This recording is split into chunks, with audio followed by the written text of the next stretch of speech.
Kimsan qamoqxona qirolining o'zi meni kutib turgan bo'lsa. Xotinim bilan uchrashibsan? Xudoyim, u bu haqida allaqachon yetkazib ham bo'ldimi? Unga nima deding? Uni qilgan barcha ishlari odamni asabini egovlaydi. Sen bu yerda qirol bo'lishing mumkin, lekin tashqi dunyo meni hududim. Eshitishimcha meni do'stlarimni bezovta qilibsan. Xotining kerak bo'lsa, ularni tinch qo'y. Bu ishlarga oilani aralashtirish g'irromlik. Urushda g'irromlik degan tushuncha bo'lmaydi.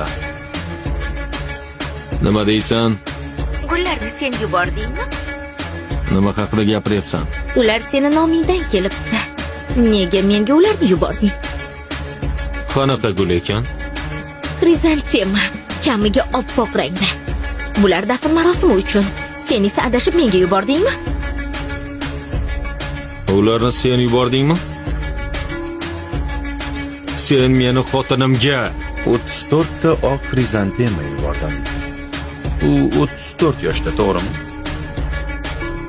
Qoidalarsiz o'ynaymizmi? Bu meni kuchli tomonim. Yana bir marta rafiqamni bezovta qiladigan bo'lsang, senga dunyodagi eng chirkanch sovg'ani yuboraman.